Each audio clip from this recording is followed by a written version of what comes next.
Good morning, everybody. How we doing? Very excited to be here again. Happy Wednesday. We've made it through half the week, especially after our not-so-pleasant void moon day yesterday. So today's forecast is a little bit different. Check the dailies for what I have to say about that. But we are here for the Astro-Babble. We have 8 more charts donated by you, the lovely followers, and we will be running through those charts as impromptu as possible. Just plug them into my software and pull them up in a Word doc, and we'll share those on the screen. For those of you on Instagram, I can't share the charts with you visually, but for those of you on Facebook, I can, and you'll be able to see the charts via the YouTube replay. If you haven't already subscribed to the YouTube channel, make sure that you do. Just search for ScorpioRisingAstrology.com in YouTube. That'll pull up the channel, and if you would like to work privately with me or schedule a consult or learn astrology via some classes, that is also the website to go to. Let's get bougie, sipping on my limoncello LaCroix, very, very tasty. And I'm going to warn you already today, my filter is rather low, so we're about to get it. Good morning, Liz. Good morning, everybody on Instagram who's joining me. Let's start with the charts, shall we? Okay, and we'll go to Ellie. Ellie, my darling, my love, how are you?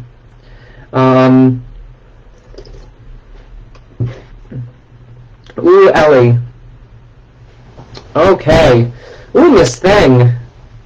Miss Firecracker. I love you. Okay, Ellie, so here's the deal.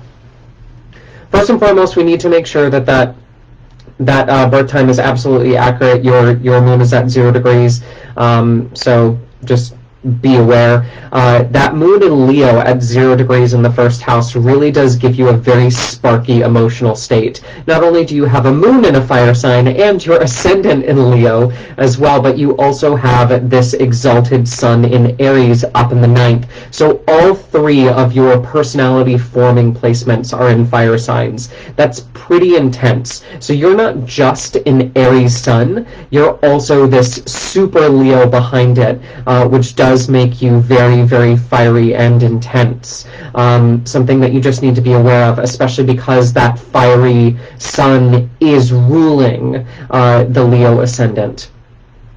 You know, but here's why you've chosen to be so fiery. You've put the South Node here. And I think that the South Node does give you a little bit of self-deprecation, and I say that in the nicest way possible, that the reason why you're so egoic and so fiery and so fierce is because you actually have this kind of countermeasure in place to kind of cool you down, which is the South Node. Very close to your ascendant at 14 degrees. Now, here's the fun part of your chart, though. You know, as we start to learn from all this combustion, as we start to get into your chart and really understand how hot you are energetically, you're actually learning to give all that up. Surprise! And you're learning to give it up in this way. So we have this Venus and Mars in Aquarius, as well as this North Node in Aquarius in the 7th. You know, you've decided this time around that relationships are going to be the most important part of your dynamic, Ellie. And likewise, the type of relationship that you're going to be craving is somewhat unemotional. Very detached, you know, almost an intellectual relationship because of that Aquarius. And especially having both Mars and Venus here, the idea of exploring the mind as a sexual organ itself, not necessarily needing the traditional kind of lovey-dovey, touchy-feely relationship status that everybody craves, but for you, it's going to be a little bit more about finding a true partner, or somebody who can complement both the feminine and the masculine, the yin, the yang sides of you. You know, that Mars and Venus together, I always see that a lot with people who have a lot of bisexual tendencies or multiple partners, especially in the 7th house. But the overall theme of the 7th house is going to be that astringent aspect of Aquarius, where we're really trying to suck all of the volatility out of the relationship. And with you coming in with so much volatility with all this fire sign nonsense, you know, it's really about honoring the heat, but then also understanding that if you try to set everything on fire, you're not going to have anything to rest your head on at the end of the day. Like, not everything is about passion, not everything is about exploding, not everything is about this dramatic flair, which, you know, is so you. Like, you're all about this ninth house topic of travel, foreigners, spirituality, higher education, like all of this like brah energy. But, you know, when it comes to you actually forming a life with somebody, darling, it's actually going to be a little bit more about the things that you can predict, the things that you can rely on, the things that are, like I said, a little bit more mentally appealing to you, not necessarily the emotional flair that we see in the chart as a whole. Let's see, what else do we want to talk about? Work stuff is really interesting. Work stuff has also been really hard for the past year and a half, and will continue to be so until the end of December, when we have all of this Capricorn stuff moving out of your 6th house, Ellie. So your 6th house of work, health, pets, there's been a lot of very nasty transits through there, and will continue to be a lot of nasty transits. You're experiencing a Saturn return as well. That's going to roll over for a second round too. There's just a lot happening in the work, health, pet space for you. So just stay strong, keep going, and everything will clear up on December 19th when Saturn and Jupiter move out of Capricorn. So that'll be a nice breath of fresh air for you. However, I mean, that 9th house of yours, you are just itching to learn, travel, grow, see, because that Mars in Aries is going to conjunct your Sun. It's going to retrograde. It's going to be heating up that 9th house with your chart ruler. There's just going to be a lot of movement potential for you over the next 6 months as Mars transits. Like, it's going to be so crazy, honey. So buckle up, Buttercup, because you've got some serious stuff to take care of. And then around December, everything will start to slow down, and everything will start to shift into the relationship focus, and you'll really start to kind of calm yourself. But for now, I think we really need to focus on understanding why you chose these fiery placements in your chart, and then making sure that we not sweep those under the rug, but mediate them to make sure that you're not a walking ball of spontaneous combustion. Make sense? Okie dokie, Ellie. Thank you so much for donating your chart. That's all I have to say with that. Good morning, Megan. Good morning, May. Good morning, everybody who's jumping on Instagram. I appreciate you. I'm seeing everybody. I'm just in the zone. So let's keep going with these lovely charts. And we have Tyler. Tyler, good morning, honey. How you doing? Sag Stellium in the 1st house, ruled by Jupiter. Where is Jupiter? Jupiter is in the 1st house. Lovely. Okay, interesting. And then we have that Sun in Leo in the 9th, very similar to the first chart, but very, very different. Very different. That Moon in Libra. Ooh, goodness, Tyler. Okay, so let's talk about a Sag stellium in the 1st house. So the 1st house of a natal chart is all about physically the body, which as a medical astrologer is something that's very important to me. So with Sagittarius being in the 1st house and so much activity being in Sagittarius, we need to pay very close attention to the Sag body systems, which are going to be the liver, the hips, and the blood vessels. Those are the 3 areas of greatest detriment to Tyler, especially with Taurus being on his 6th house of health and wellness, and Venus being in Virgo up in the 10th, eating disorders, blood sugar issues, diabetes, digestive absorption issues. Those are all things that we would need to just watch out for, because Tyler has really taken his body and reminded us of the importance of not just what we eat, but how we process what we eat, with Sag being the liver, the filter of the body, and Taurus ruling the thyroid, the metabolism, the building of structure in the body system from what is ingested. But from a metaphysical perspective, we have Jupiter, the lord of the chart, in the 1st house, in his proper sign of Sagittarius, absolutely flawless, as well as Uranus in Sag retrograde, the ascendant in Sag, South Node in Sag, Neptune in Sag retrograde. Now this is a lot. This is quite the pileup, especially because we have 2 outer planets, both of them retrograde, and the South Node. Earlier in life, this would have meant that Tyler was an extreme risk taker. He was somewhat of an adrenaline junkie. Definitely something that would need to be watched, especially because Taurus does rule the ligaments. Like, spraining things left and right would have been a big thing for his medical transits. but I mean, from an energetic perspective, it's this larger than life personality. Jupiter, anything Jupiter touches as the greater benefic in astrology is just going to make things big. It's just going to make things grandiose. It's just going to not necessarily inflame, but it's going to blow up like a hot air balloon, I guess, would be a good way to say it, even though that's technically inflammatory. We'll use that analogy. We also have Uranus and Neptune here. You know, the key word that I associate with Uranus is unpredictable, and Neptune is very much associated with sleep and escapism. And so putting those two together, like there's this profile of this this, like I said, this risk taking. I'm forgetting that famous risk taker right off the top of my head. The guy who would do all those stunts. I can't think of his name right now. But definitely Tyler poses that persona. And that is what we see a lot in the first house. But then we have a lot of really interesting characteristics in Tyler's chart that I think round him out very well. You know, he's got that Libra moon, which does make him a little bit indecisive up in the 11th house of friendships, as well as an exalted Saturn at 29 degrees, making a square to his Mars in Cancer in the 8th. Oh, that's interesting. That is super interesting. As well as a detrimented, a detrimented Venus in Virgo retrograde.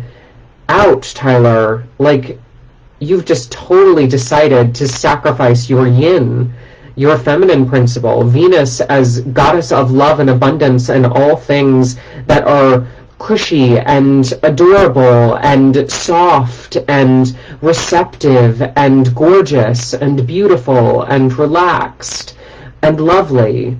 You know, you've decided to put her in Virgo, her least favorite sign, and bring her retrograde. Like, you're really so hyper masculine, and I'm not a fan of that, honestly. To tell you the truth, we need to remediate that Venus. Venus needs to get to the ICU. As well as this Mars in Cancer, the sign of his fall. You know, you've done really well putting Jupiter and Saturn and Sun all in their proper places, and in Saturn's case, exalting him. But then the two personal planets of Venus and Mars, you've put them in their detriment. Like, you've really decided that there's this really interesting relationship dynamic that you've swept under the rug. Like, at a certain point, I question whether or not relationships are actually important to you. I think that there might be, besides that Libra moon, if you don't tap that Libra moon correctly, you know, your chart is stacked for a lack of empathy, actually, and a lack of ability to connect with other people. You know, the Libra moon is your saving grace because it is that ability to balance the emotions of others, especially because it is in the 11th house of friendships. But even then, you know, your moon is being ruled by that detrimented Venus, and I'm afraid that with an exalted Mercury in Virgo in the 10th, you try to take the rational approach too often, and too often you fail, and often cut people out of your life unintentionally, despite the fact that the North Node is in Gemini in the 7th, and you're really here to learn how to partner, learn how to be less independent. Very similar to the first chart's dynamic, like, you're here to learn how to temper your fire. You're here to learn how to not be the center of attention. You're here to learn how to give that grace, give that attention that comes so easily to you, to other people. Like, the more you're in the spotlight, the more you're prone to hurt yourself, because that ego inflames your Jupiter, inflames your Sun, and starts to kind of cut into the already compromised Venus and already compromised Moon, because she's ruled by Venus in your natal chart. So there are some really fascinating but very intricate personal dynamics that I think we might need to navigate, Tyler, in your chart.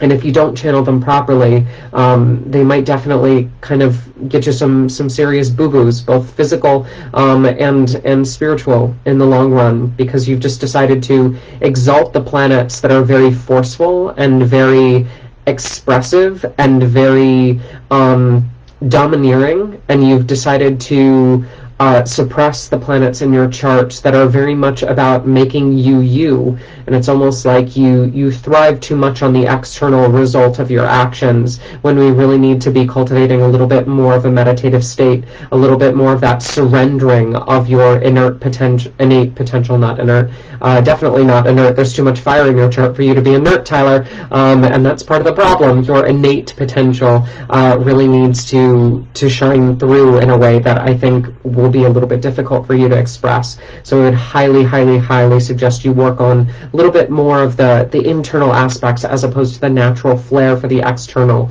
which you display in your chart. Okie dokie, so that's that. Good morning, Shirley. Good morning, Yvonne. No, not Houdini. Why do I want to say Mad Max? It's not Mad Max. The guy who's always doing the stunts. I can't think of his name. We have to move on. I'm sorry. I'm out of time. No, let's move on to Bonnie, chart number 3. Let's take a peek at Bonnie. Darling. Sag on the Ascendant. Why is it a Sagittarius Leo day? God darn it, and another sun in a fire sign. It always cracks me up with these charts, y'all. Always cracks me up, because you literally submit these birth dates, times, and places to me, and I put them in the list according to when you send them, and then I do them in stacks of 8. So I do 8 at a time, and you would think that it would be totally random, but it's not. There are these clear themes that keep popping up in these charts. And in this chart, we have another, fire sign on the Ascendant, and sun in a fire sign. This time, the sun is also exalted in Aries, just like the first. So it's like, wow, there really are no coincidences. Just in case, Evel Knievel. There you go. Yes, Celestial Melody. That was it. Love you. Boom. Evel Knievel. Thank you. Thank you. Yes. Good job. 10 points to whatever house you are in Harry Potter. Okay. So let's go ahead and talk about Bonnie for 2 seconds. So Bonnie is a Sagittarius ascendant. And Sag ascendant is ruled by, an exalted Jupiter in Cancer. See, this is... Yes, Hufflepuff. So this is what I love about a more balanced chart. Here we have the fire sign on the Ascendant, but the ruler of the chart is still Jupiter, but Jupiter isn't in a fire sign. Jupiter is in his exaltation in Cancer, a watery sign, yeah? And then we have the moon down in Capricorn in the second, giving us this earthy practicality to the chart. And this is how we balance, everybody. Take a hint from Bonnie. We still have that really hot, exalted sun in Aries, but we also have lovely Venus and Taurus. Mars is in detriment, but it's okay. Mars can be in detriment. And Mercury is in Pisces, which isn't super great. But we have a little bit more of a variety. There isn't this one-sidedness to the chart. The exaltation is paired with detriment in a way that creates balance. And I enjoy this chart dynamic much, much more, Bonnie. So good stuff from that perspective. We do have this really strong financial lean to this chart. So with Bonnie specifically, we have an exalted Jupiter in the 8th house of business, death, taxes, estates. Really puts Bonnie in a stellar ability to deal with those 8th house topics. Now, if she wanted to go into finance in any way, shape, or form, I would actually highly encourage that, because she also has this lovely moon in Capricorn in the 2nd house, which gives her this emotional yet practical lean to anything relating to business or finance. So that's just glorious. And then also, this Venus and Taurus in her 6th house of work does give her this very earth goddessy feeling. She is this archetypal mother that walks into the office and just kind of mother hens her way around. Not in a nitpicky way, not in a lording way. Like, it's not Venus in Cancer, who tends to be a little bit smothering. It's Venus in Taurus in her natal sign, where she just kind of plops down like a bull in the field and just says, hey, I'm abundant. I am master of this domain, but I am not its master. I am its co-creator. Like, that is the glory of a Venus in Taurus in the 6th, especially because Taurus tends to be one of the more productive signs, and I really like to see this in the 6th house of work, co-present with the North Node. There's a lot of great synastry in this chart as far as being just very business-oriented, very practical, work is life, and that being a very core grounding element to Bonnie's chart. So I enjoy your chart, Bonnie, very, very much. You've got exaltations in all the right places, but you still have room for error. And let's talk about some of those errors real quick, because they are present. We do have this Mars in Libra retrograde, which is a pretty detrimented Mars. And I think that one of the failings of your chart, Bonnie, is this 5th house of children being ruled by this detrimented Mars in the 11th, and it'll be tempting for you to try to befriend your children. However, you being a parent and you being a friend are two very different things, and that will probably bring a lot of conflict. Likewise, in your social groups, should you choose to bring children into the dynamic, I think that it will be very hard for you to maintain an active social life, and that might be something that you need to work a little bit harder at, because a lot of your friends end up being work friends anyway, so we need to just kind of understand that that aspect is part of your dynamic, and make sure that we're not sacrificing your enjoyment for the kids, but likewise, you're not trying to replace friends with your own children. Those two parts of the chart are separate for a reason, but they are connected in your space, and they're connected through not all right circumstances. Let's see, what else do we want to talk about? We want to talk about this Venus this Mercury in Pisces, rather. So Mercury, the planet of the mind, in Pisces, in the 4th house. This is not necessarily an ideal placement for Mercury. Mercury likes to be quick. Mercury likes to be pointed. Mercury likes to be intellectual, and instead is in this watery, mutable sign of Pisces, where he's kind of drowning. He's kind of drowning in a lack of boundaries.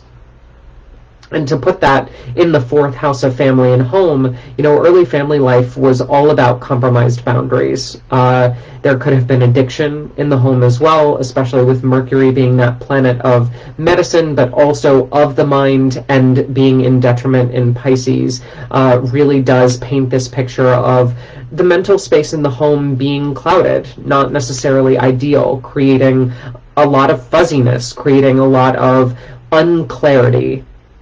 Yeah, would be a good way to think about it in that dynamic. But that Mercury is also ruling your relationship house. So the one thing that I would like to make sure of, Bonnie, is that the relationships that you experienced earlier in life get worked through to the point where you don't carry those over into the next generation. You've got your work stuff on point. Like, there is no issue with your career. However, when it comes to your relationships, that's where we really need to kind of dig deep, accept the surrender to the lessons, and really make sure that we're not, whether it's with children, whether it's with spouses, whether it's with family, the idea of these 3 houses being somewhat compromised by their rulers, and creating this space in the chart for unhealthy patterns to flourish. So we'd really need you to work on some self-help books, maybe go to counseling, maybe take a couple parenting classes, maybe even study some psychology, especially with Mercury being involved in the 4th. The idea of learning how to master the mind, learning about boundaries, learning about true relationships, learning how to exalt those relationships like you exalt your work environment. It's not that you're just good at what you do. There's also this innate talent astrologically for your workspace. So we need to make sure that your relationships, since they're not necessarily as gifted, that's where the true work begins in your chart. And that's a great place for you to be. You can always retreat into the work dynamic. You can always lean on those things that you're really, really strong in, but we need to dig deep into that relationship space and really understand that there are sinister elements that need to be cultivated and grown, because this particular garden in your chart, when it comes to friends, family, spouses, children, those are going to be the weaker spots that are prone to growing weeds. Okay, so that is Bonnie's chart. Hey Shirley, I'm so glad that you enjoyed the and Bonnie too. Perfect. Yay. I'm so glad that you both enjoyed that little chart discovery. Okay, so now we're on to chart number 4, and I know that she's been waiting on Instagram this whole time. Dina, my darling, Miss Pixel Doll Cosplay, the glorious, the fabulous, the wonderful. So let's cheers to another Scorpio rising. Yes, and your Pluto is in Scorpio, just like mine is. Right on the ascendant, girl. Right on the ascendant. I love it. We also have Mercury in Scorpio here in the first house. So I think that there's a little bit of an issue here with embracing your darkness. So let's talk about that first. One of the things that we need to understand about having Scorpio and Pluto so close together in that first house of self is that people might not understand this, but the idea of your soft and bubbly exterior being met with this very H.P. Lovecraft interior is a thing. Like, they don't understand how much of a vampire you are. Like, they don't understand how gothic your soul truly is. And especially with Mercury, the planet of the mind, in Scorpio, there's this haunted Victorian aesthetic that is so much a part of your makeup. And a lot of people that I know who have Scorpio rising and such prominent Scorpio placements are constantly in danger of neglecting that side of themselves. And so we really need to honor the darkness in the chart. We really need to honor the monsters. We really need to understand that the demons are the playthings in this case because you thrive in the shadows. And that's going to be such a core part of your personality that I think is just absolutely beautiful. And it creates this lustre onyx aesthetic that if you're ashamed of, especially because you have this Sagittarius sun in the second, like, there's this counterbalance to you where it's like, oh, I must be bubbly, I must be radiant, I must be Sagittarius, I must be slightly flighty, and I must be kind of kawaii, and, you know, all of this fun, spontaneous, sparky energy that your sun dictates, but your ascendant really kind of pulls you down and whispers in your ear, like, girl, we're capable of murder at any time, don't you forget it. And that's natural, and that's okay, and that will only get worse if you ignore that side. So kind of making room for both the dark and the light in the chart, I think, is really important. And not to say that dark is bad, because it's not. In some cases, I think in your chart, you are prone to this hyper-positive, toxically positive energy, especially with this Mars compromised, which we'll talk about in a second. Like, don't feel the need to be compensating, for who you are as a person, because that will lead to nothing good. Speaking of which, we need to talk about this Mars. So this Mars at 27 degrees in Cancer, which is retrograde in the 9th, you know, it really does, putting the chart ruler in the 9th house really does bring about the 9th house topics of spirituality, foreigners, travel, higher learning, worldly culture. But this Mars in Cancer retrograde is very, very fallen. So Mars is in Cancer, the opposite sign of his exaltation in Capricorn, so he's in detriment already, and he's retrograde, he's going backwards. So I think, again, the idea of you fleeing or you running hard enough from that kind of sense of self, it really does show that the escapism tendency is very real in your chart. And I think that we just need to be aware of that. It's not something that you need to necessarily remedy. It's just about understanding you can't run far enough or fast enough in order to escape who you are as a person and to escape your natural tendencies. Instead, it's about nourishing. So you have all these buckets, and you need to fill them on a regular basis. And if you're not filling enough of the Scorpio bucket, then there are going to be dark and festery things that brew in that Scorpio bucket. And likewise, you have the Sagittarius bucket, and if you don't fill up the Sagittarius bucket, then you're going to notice that you're going to get impulsive and rude and flashy and apathetic. And then if you don't fill this Mars in Cancer bucket, which requires you to be a little bit more of a bleeding heart, a little bit more self-sacrificing, a little bit more about maintaining connection with friendships, you know, somebody who tends to be that mother hen archetype who's always taking care of other people to the detriment of themselves. Like, that does, to a certain extent, pull you out of your funk. So I think these pieces of you just need to be nourished in proportion. Not one of them can be ignored. They're all a part of you. And to recognize them, especially as you notice them come up and kind of knock at the door of your conscious mind and say, hey, we haven't done anything for me recently, can we do something for me? And actively make plans to scratch those itches on the inside of yourself to really create a more balanced persona, because you have all of these elemental differences that each need their own time in the sun. Then we have this moon in Taurus in the 7th, which, frankly, my dear, I love to see. I'm such a fan of the moon in Taurus in the 7th. Why? Because this is the classic relationship dynamic. This is wanting somebody to just curl up with you on the couch, throw a blanket over you, eat some ice cream, drink some wine, and watch a movie about, like, touchy-feely over the rainbow things. Like, it's such a aesthetically pleasing placement, and the moon is in her exaltation here, so it's powerful. And I think that if you are looking for somebody relationship-wise, it needs to be somebody who's super sensitive, very stable, somebody who's able to be extremely empathic and caregiving, and constantly reminding you to take care of yourself, cooking for you, sharing intimate quality time with you, physical affection, very important for a Taurus moon as well, and somebody who just really understands that they need to wrap you in the physical comforts of the world in order to make you satisfied. Like, that's very much the relationship dynamic in your chart.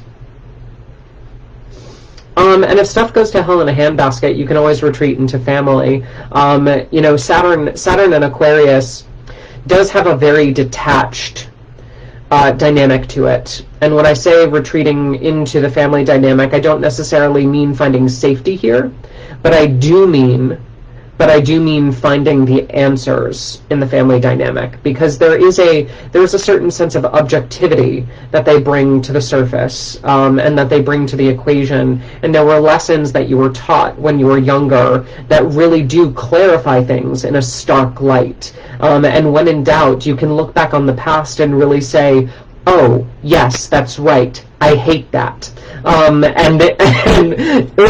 Likewise, they can remind you to be less involved, to be less emotionally attached to the outcome, and to make sure that you create space and a certain sense of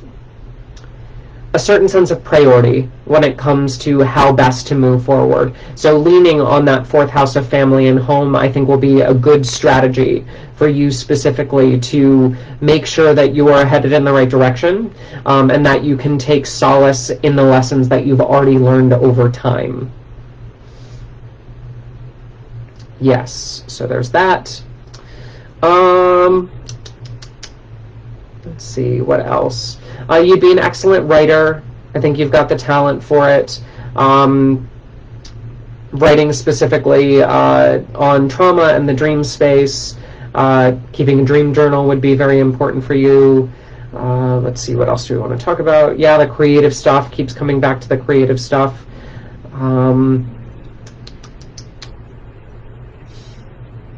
Yeah, I think that's it. The chart's going cold. Cool. Awesome. Thank you, my dear. Love you, and have a fantastic rest of your week. Let's keep rolling. Oh, that was chart number 4, so we need to make a quick announcement. Thank you, Liz.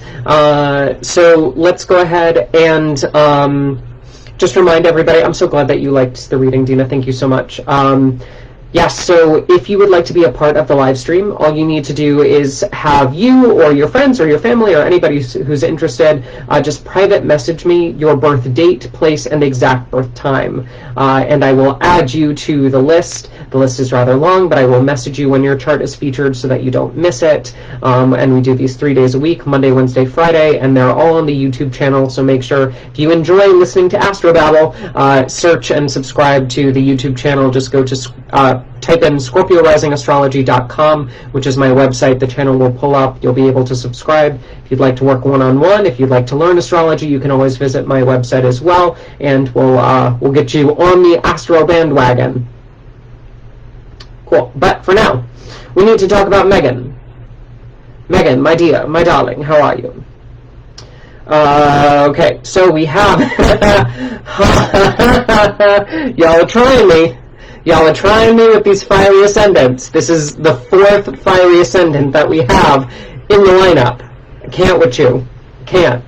Okay, so, Megan, my dear, we have a Leo ascendant, we have Moon in Leo in the first house as well, makes you a double Leo. Double Leo would be a good way to think about it. I know that you have your sun in Scorpio, we'll talk about that in a second, but just the idea of you specifically reading for Leo as well. If you were to check your horoscope, sometimes it doesn't necessarily match you for Scorpio because you have your Moon, which represents your emotional state, and your ascendant, which represents the core value of your personality, in the first house of self, which makes you a little bit more Leo than it does Scorpio. Okay, so there's that. Yeah, so we've got this kind of fiery nature to Megan, and then we sink down deep into the 4th house of family and home with the sun in Scorpio.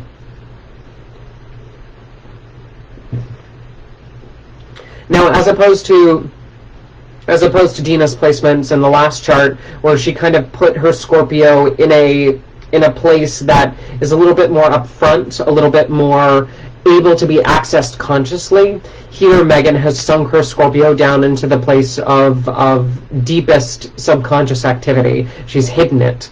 You know, we've got this Sun in Scorpio, Mercury Scorpio, Neptune in Scorpio down in the 4th house.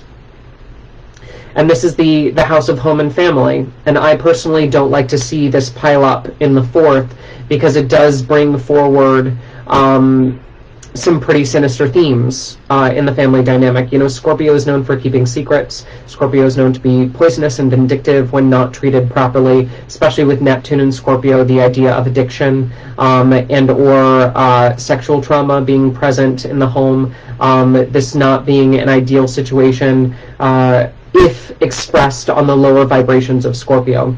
If we were to look at the higher vibrations of Scorpio, there's still a secretive nature, but the secrets were kept from Megan in order to protect her. And these are subconscious themes that Megan will have to unlock throughout her life as she starts to partner with her mind and go through those memories one by one. Okay, so there's that. And then we come to the 3rd house, which also has a little bit of issues in it with writing, teaching, communication. We have Mars, Uranus, and the South Node here. And Mars and Uranus are conjoined by 1 degree. Then we have the 20 degree fallen retrograde. Oh, goodness. Okay, Megan. So let's talk about some learning disabilities. Let's talk about some vocalization issues. Let's talk about some issues in the charts that are more about you learning how to communicate properly, you learning how to learn, you learning how to express yourself readily and not stay silent. You know, and I think that that's one of the reasons why you've decided to put your Moon in Leo in the 1st, because if you didn't have that fiery Moon in Leo in the 1st house of self, and if you didn't identify with your emotions, then honestly they would be more swept under the rug than they are now, and you would really not be encouraged to vocalize those things with all of these really heavy detrimented placements. Like, we would need to work on that one-on-one to really remediate your Mercury, open up your Saturn and Mars, really get you to understand how important it is for you to access your voice. Yeah, because your voice at the end of the day is needed, it is valid, and it is valuable. You wouldn't be here on this earth if you didn't have something to say. Yeah, so just giving you a little bit of a pep talk because I think you need it. I think that it's very important for you to understand that you can do whatever you set your mind to. But for you specifically, especially if it involves teachers who told you that you weren't good enough, instructors who said that you shouldn't pursue what you want to pursue, fuck them. Who cares, honey? Who cares? If you want to do something, do it. That's on you. Yeah? So what if you spend the rest of your life studying it and you're not as good as frickin' Beethoven or whatever? Like, it doesn't matter. It doesn't matter. You do you, boo-boo. That's all I gotta say about that, because I think you deserve it. I think one of the things that, actually really brought forward some good in your family dynamic specifically, was they taught you to be very aware of your money. Very aware of your money. This Jupiter in Virgo, Pluto in Virgo, and Jupiter ruling the 8th house of business, I think you specifically learned how to be protective of your own wealth, your own time, your own boundaries, your own sense of value. And that's something that I think you really need to kind of lean into hard, is as long as you navigate through life and nobody's trying to, or nobody can, they might try to, but if they succeed, that's a different story. Nobody can steal away your time or your attention. Yeah? Time and attention are things that you give to people. Yeah. So as long as you make sure that your boundaries are firm enough to where you can financially, physically, time-wise, make sure that you are good, and that you are going where you need to go, and you are arriving on time, and you are making the most of the resources that you have, that's really the highest expression that I think you can specifically pass forward and manifest. In terms of relationships, let's take a peek at relationships. So relationships, again, you're naturally attracted to somebody who has that intellect, somebody who has the smarts for it, and somebody who has a really active mind. However, we need to be aware that if you choose somebody who's intelligent and you base them off of their quirky kind of genius, yeah, they can also lord that over you very quickly with that Saturn in Aries retrograde in the 9th. The Saturn and Aries retrograde dynamic in your chart ruling the 7th of relationships, they can say, oh, well, you just don't know what you're talking about because you're not smart enough to comprehend that, which is a repeat of the exact same issues that you struggled with in the beginning. So as long as we respect that the partner is not allowed to do that, the partner cannot do that, otherwise the relationship is ended, it is over, it will die on the vine, because you will not allow that into your space, because you deserve better than that, baby girl. I think that we need to understand that, yes, intellect is something that you're extremely attracted to, but make sure the intellect doesn't come paired with ignorance, because that Saturn in Aries retrograde in the 9th house of higher education can be pretty frickin' ignorant. They're book smart, but they're not always people smart. Let's see, what else? I think it would be smart of you to work in a scholastic environment. I think it would be interesting if you worked in fundraising. I think it would be interesting if you worked with the more financial aspects of the situation. With the Sun in Scorpio, you're uniquely qualified to see into details that other people cannot. You're uniquely qualified to expose and shine light on issues in departments and issues with processes and procedures that might be a little bit toxic and sinister, and especially when you have all of the red tape of something like a scholastic environment, there can be some really high value for that. So I would highly recommend you go to school for management or acquire management experience and then manage different departments' projects in a scholastic setting. I think you'd be good at that. Okay.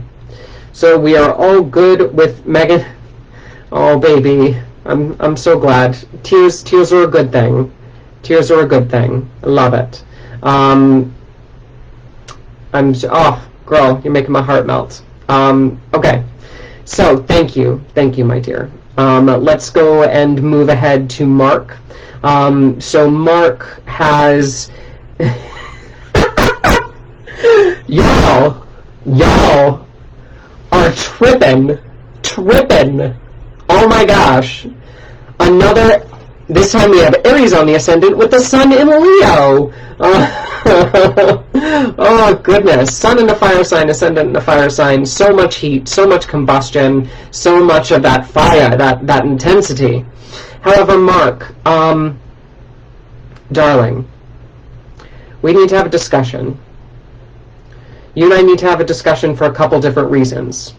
You've decided to give your power away in your relationships. Now, how do I know this, Mark?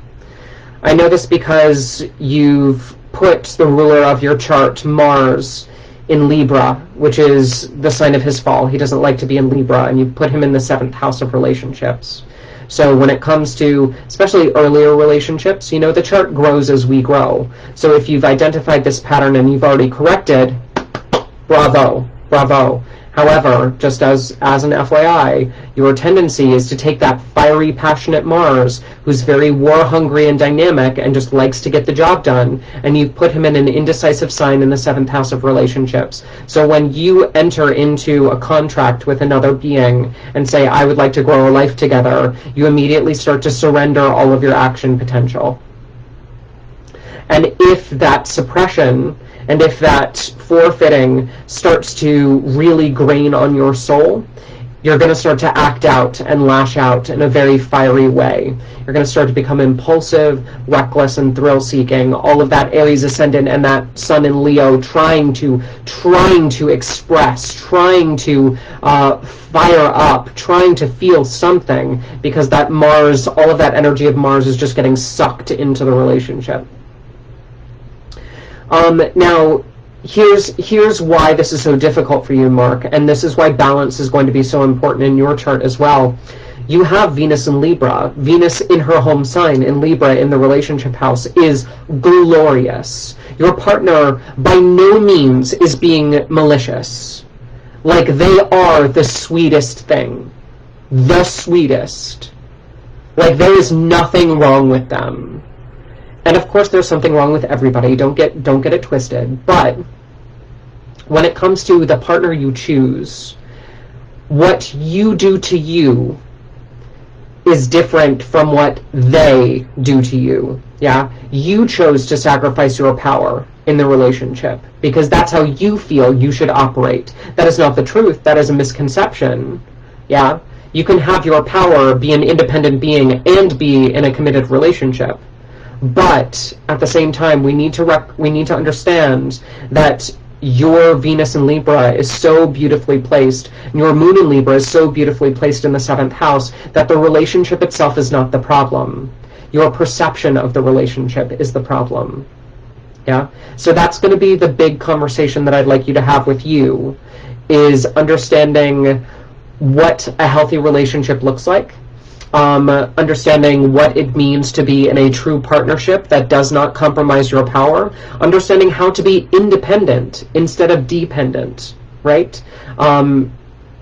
Just because you know, relationships are funny because they're very much a give and take. But if you give too much, then you lose yourself in that relationship, and the relationship becomes toxic. And I think the default would be to get angry at the partner, but in this case, like, the partner has so much beauty and has so much elegance and grace because of that Venus, and all they want is for things to be fair, but you've got it twisted. Yeah? So just be aware of that tendency, my dear. Oh, and I love that.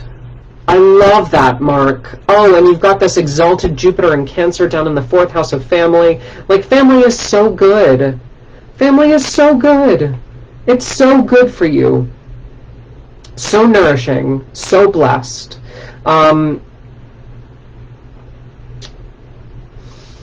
Yeah.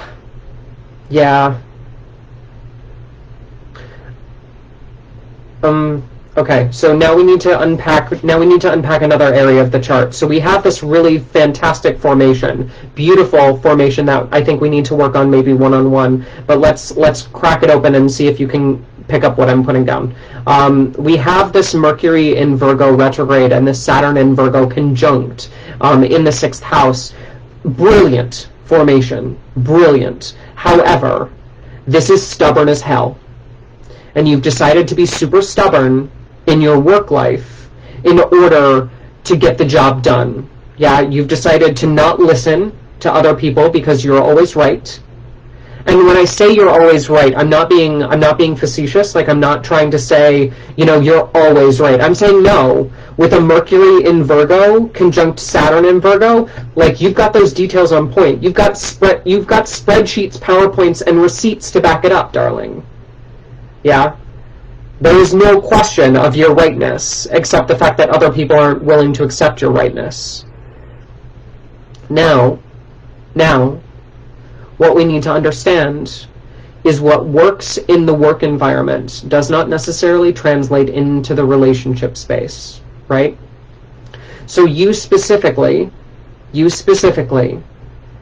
as the divine being that you are, have been given skills that excel. That stubbornness really helps you excel. That rightness, that eye for detail, that framework. You have this mental mold that just does so well in any given profession and strives towards efficiency. So good at making things more efficient. However, when it comes to your relationship dynamic, the same rules do not apply. And this is where it gets very, very difficult. Yeah? Is because you as a person then think, oh, I'm a failure, or I just don't do relationships, or I can't figure it out. And it's just because you're trying to use one rule book to play a different game. Yeah? You can't use the rules for soccer to play football. Which, I know some of you who are listening from the UK just cringed, and I'm so sorry. American football to soccer. Yeah, so that was a funny analogy. And that's very much the energy of it, right? It's not just about one rule to another game. It's also called a different game in different cultures. Like, that's why your Mercury is retrograde in the chart. It's you not being able to understand what somebody else is saying, and then also, on top of that, trying to apply a different set of rules to a situation that really isn't appropriate. Like, you can't take the vacuum manual and fix a dishwasher, right? So that's where we need to kind of separate the two. And this is what I love about astrology, Mark, is astrology tells us that there are different pieces of ourselves, there are different pieces of our lives, and we need to learn how to work with each of those individually. It's not one set of rules for the entire chart. Yeah, in some charts we can summarize an overall theme, but in your chart we have two major themes that are playing, and they each have very different dynamics, and one you've learned how to master very, very well, and the other seems to be a very divine weak spot.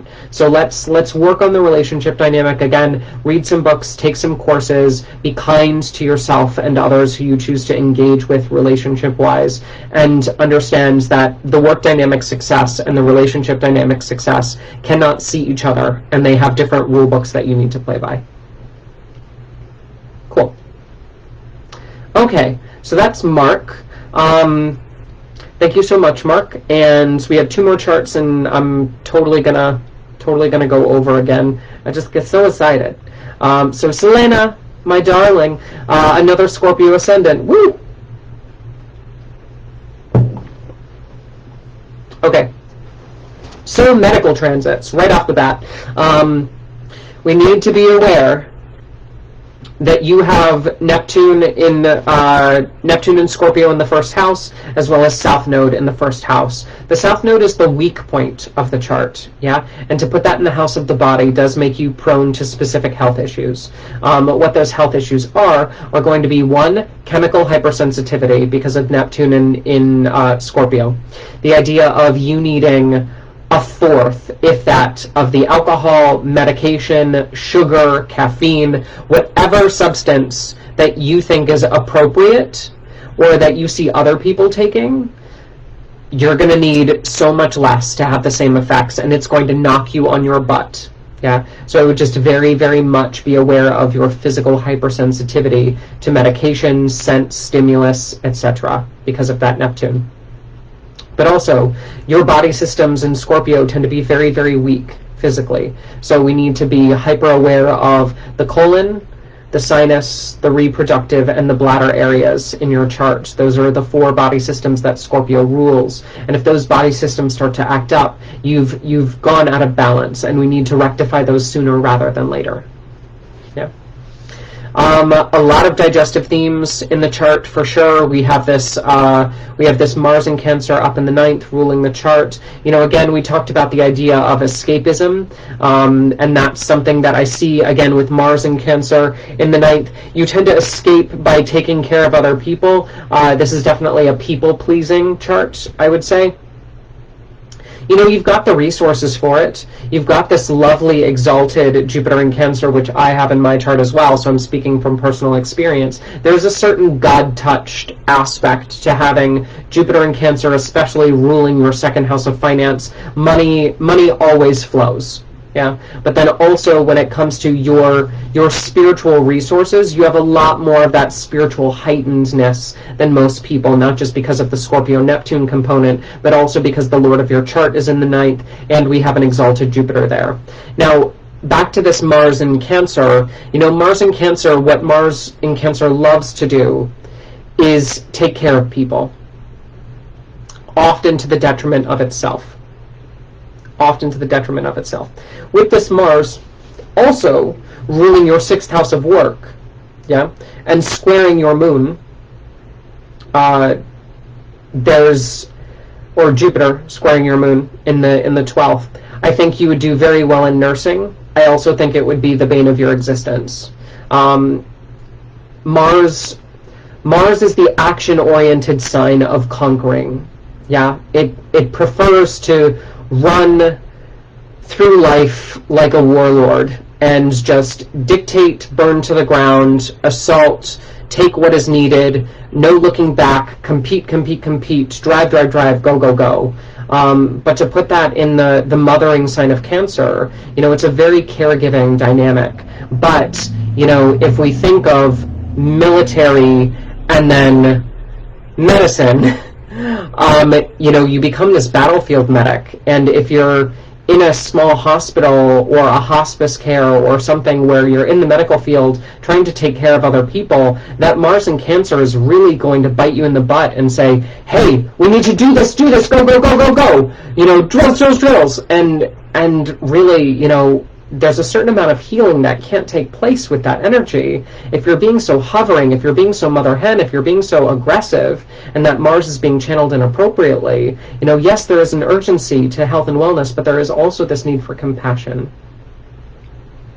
And I think we need to tap into a little bit more of the compassionate space. And part of that is the overheated nature of your sun in Leo, another fiery sun, in the 10th house of success, co-present with Venus and Mercury, both in Leo as well. So there's a lot of this desire to be famous, desire to be seen, desire to be out in front in the spotlight. And I get that, but unfortunately, one of the things that you're really here to do is learn how to partner, learn how to temper, learn how to take that Scorpio ascendant, which really wants to retreat, take that sun that really wants to be seen, and balance the two with this North Node in Taurus, where it's about the two-way street of the dynamic. Like, yes, there is action, but there's also rest that comes along with the action. Yes, there is the need to do, but there's also the need to keep silent and to wait and to not do and to see and observe. And that kind of wax on, wax off approach to life, I think, is something that might be a little bit lacking in your chart, especially with that Libra moon in the 12th.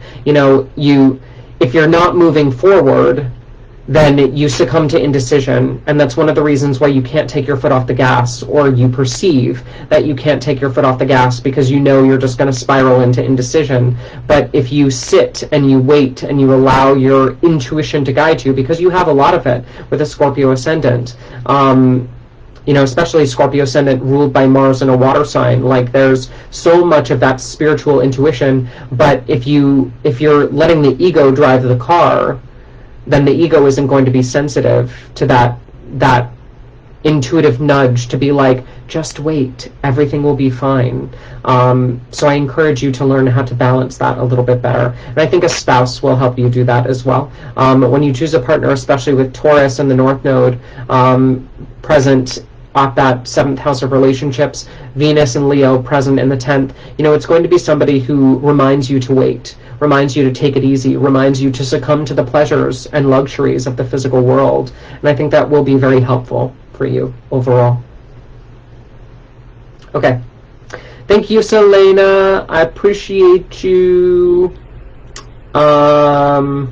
Let's go to our last chart, and we're at about an hour, so for those of you watching on Instagram, check out the rest on Facebook and YouTube. But we need to talk about Miss Amanda. Amanda, my darling, how are you? And we have, to top off our day, to top off our morning, we have a Sun in Leo and Ascendant in Leo, ladies and gentlemen, a double Leo just to hit you with the last bit of the theme. Here we go. Yeah. Okay, so we have the Sun and the Ascendant very close to each other in the 1st house of self. We also have Mercury in Leo here, retrograde. That poses some very interesting medical things.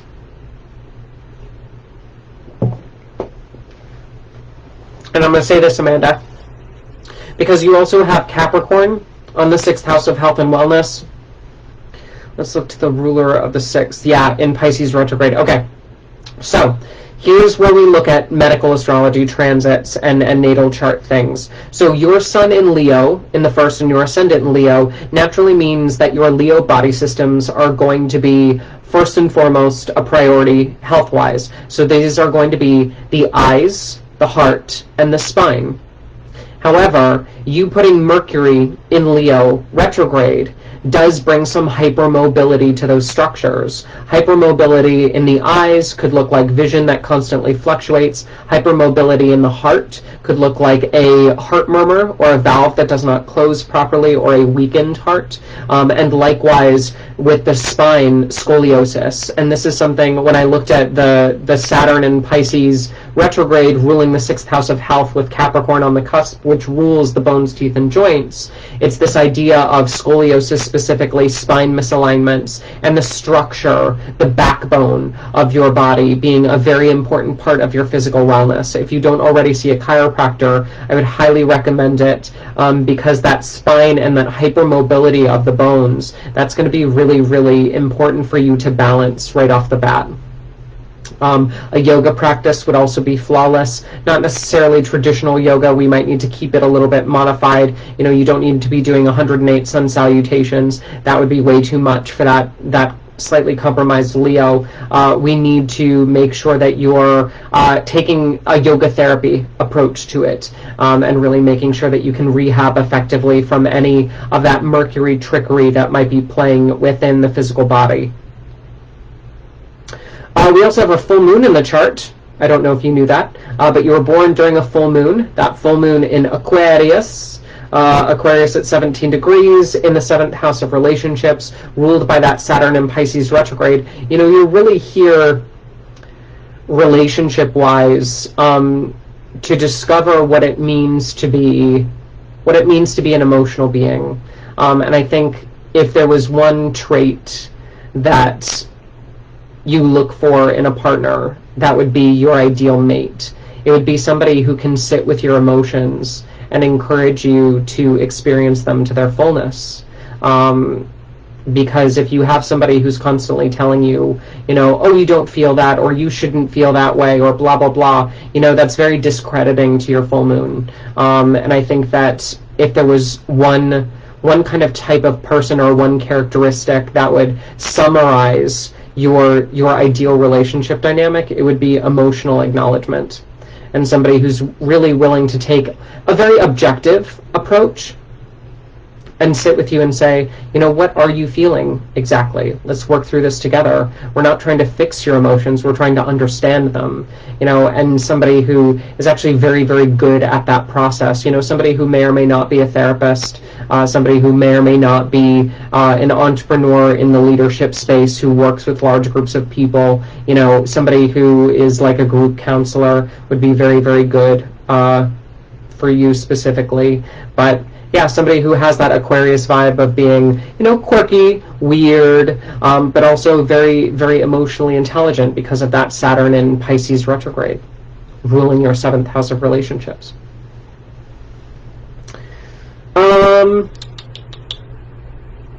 Yeah, because Saturn in Pisces is ruling the 6th house as well. It'd be very common for you to go into business with your spouse. That's the thing. That North Node in Gemini, ruled by your Mercury, and that Mercury retrograding into sextile with Jupiter, that's a fascinating dynamic. Yeah, actually, I think one of the things that a partner may teach you, actually, is that you are supposed to learn how to work with groups this time around. Like, you are supposed to learn how to work. Yeah. Oh, wow, Amanda, that's so interesting. That's so interesting. So, like, for the first part of your life, that Mercury retrograde really got you and hit you, and you're like, oh, well, I'm not supposed to be teaching, speaking, whatever, especially with this detrimented Mars in Libra, or this fallen Mars in Libra. And but then as you start to develop your relationship, your major relationships, as you start to develop your friendships, as you start to develop who you as a person, all of these sextiles and trines just really start to come forward, and the trine between Jupiter and Mars, really prominent. The Mercury retrograde going back to sextile Jupiter, very important. Mars ruling the 9th house of higher education. You're here to strive to learn how to speak, how to teach, how to use your voice. And I think that, especially from a partnership dynamic, like, you're looking for somebody who's supposed to be encouraging you, not just to do that for yourself, but to learn how to do that for others. And I think that that's a gorgeous dynamic to have, and somebody who can really help you unlock those pieces of you.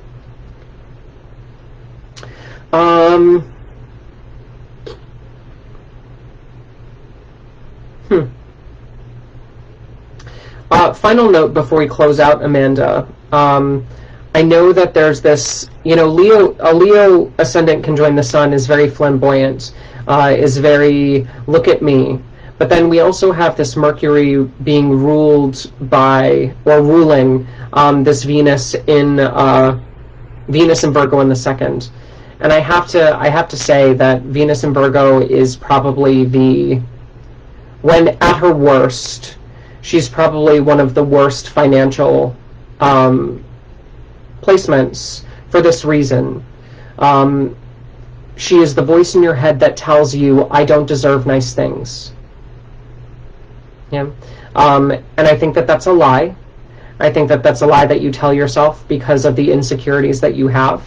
I think that you deserve to be seen. I think that you deserve to share, to speak, to engage, to work in front of groups. And I think that there is a certain level of reservedness, and I think that there is a certain level of tidiness that Mercury or that Venus in Virgo will bring forward, and will really remind you to spend money on things that make you clean, would be a good way to say it. But don't be afraid to be loud. Don't try to censor yourself. Don't try to fit in. Don't try to do what everybody else does in order to gain some sort of weird acceptance. Like, you do deserve nice things. This is not a drill. Like, you do deserve to be surrounded in things that make you happy. Don't think that self-deprecation is serving you in a long-term way. I think that it does keep you in check when it comes to making sure that your physical appearance is correct, that you are dressed for the job that you like, etc., etc. But when it comes to the harsher expression of that Venus in Virgo, it can be very self-critical, and I don't like to see that in the financial house, because it tends to wreak havoc on the perception of what money is and can do, or should do, rather. Okay. Thank you, Amanda. I appreciate your chart. And we have all these people messaging me. Yes, definitely check out the replay if you missed it. So we have just a couple closing notes. We're at an hour and 8 minutes. Goodness, I just cannot stop talking. Thank you, everybody, for joining. I'm so glad we had some very emotional, very moving charts in the queue this morning. If you'd like to watch the replay, just go to YouTube. I'll post the link below in the live stream. You can also check out previous live streams if you enjoy the Astro-Babble, just to hear me talk more about charts. If you would like to work one-on-one with me, you can always go to ScorpioRisingAstrology.com, which is my website, fill out the consultation request form, as well as check out the pre-recorded online classes that you can download and start learning astrology from me today. And yeah, we'll be back on Friday morning to do this live stream again. Again, if you would like to be a part of the live stream, or you have friends or family whose charts you would like to send in, feel free to private message me their birth date, place, and exact birth time. We will add them to the list, and I will message them when their chart is featured. I think that's pretty much about it. I will sign off for now, and until next time, may the stars be ever in your favor.